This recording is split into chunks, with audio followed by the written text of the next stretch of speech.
According to our textbook, a moving average forecast uses a number of the most recent actual data values to generate the forecast. And the textbook gives you the following formula to get the forecast.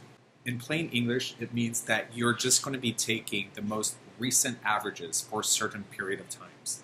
For example, here we have a list of periods, and each period has an actual value attached to it. The question might be, using a 3-month moving average, find out what the forecast for period 7 would be. So in this case, you would take the 3 most recent actual values, get the average, and that will be your forecast for period 7. Here's a typical question you might receive for moving average forecasts. National Scan Incorporated sells radio frequency inventory tags. Monthly sales for a 7-month period were as follows. So we're using the 5-month moving average, n equals 5. Here we have the actual values. Here we're going to have the time period. And we're asked to get the forecast for September. So here we go. Because we're using the 5-month moving average, you take the previous 5 and you get the average.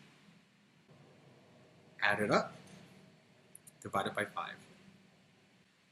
That gives you 19,000.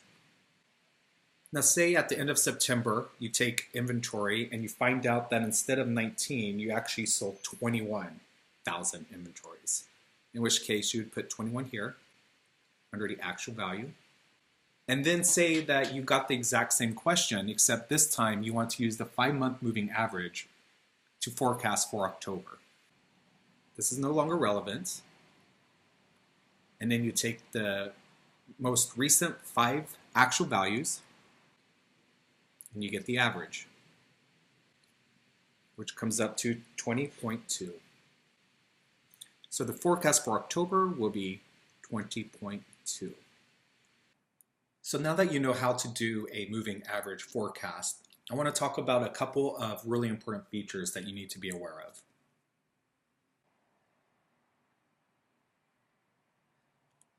When you do a moving average forecast, the forecast tends to smoothen the actual data and lag behind the actual data.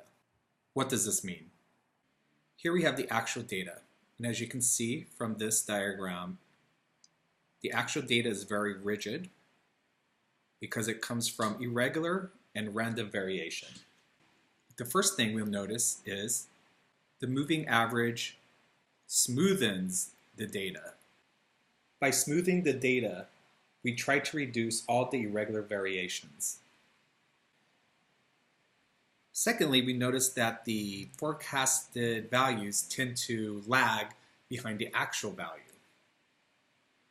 What this means is the forecast tends to skew to the right. This value is represented here. This part is represented here. This downward slope is represented by this downward slope.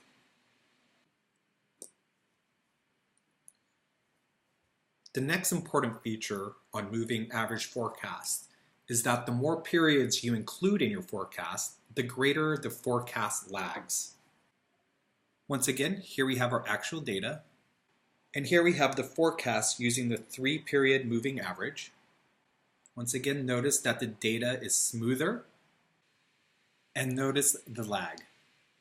Now compare that to the 5-period moving average. Here you'll notice that the data is smoother than the 3-period moving average, and that there is a greater lag between the actual data and the 5-period moving data. Just like the name implies, the weighted moving average is the moving average forecast we just learned, except it adds a weight to the most recent values to make a better prediction on the future. The reason why we do this is that we assume that more recent observations might be better at predicting the future. For example, if we were asked to make a forecast for period 12 using the 4-period moving average, then each of these 4 values will have an equal impact into the moving average for period 12. But wait a minute, if you take a look at the actual demand, you'll notice something. the actual demand is increasing with time, and period 11, with demand of 54, is largest of them all. Using the weighted moving average, we can place an emphasis on the most recent value of 54 and ensure that the older value of 44 has less of an impact in forecasting for period 12. All right, let's take a look at an example.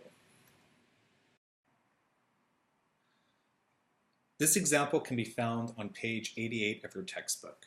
In the example, it says, compute a weighted average forecast using a weight of 40% for the most recent period, 30 for the next most recent, 20% for the next, and 0.10 for the next. If I were to be doing this manually, the first thing I would do would be to add the weight to the table. And then I would multiply the demand by the weight.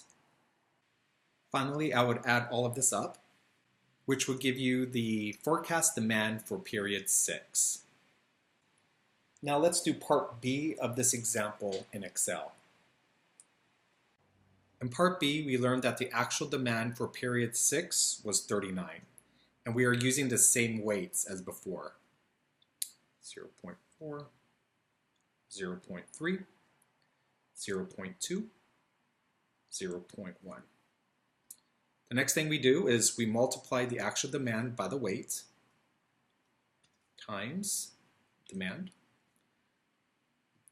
Now we fill this down. And now we want to add the weighted demand, which gives you the forecast for period 7.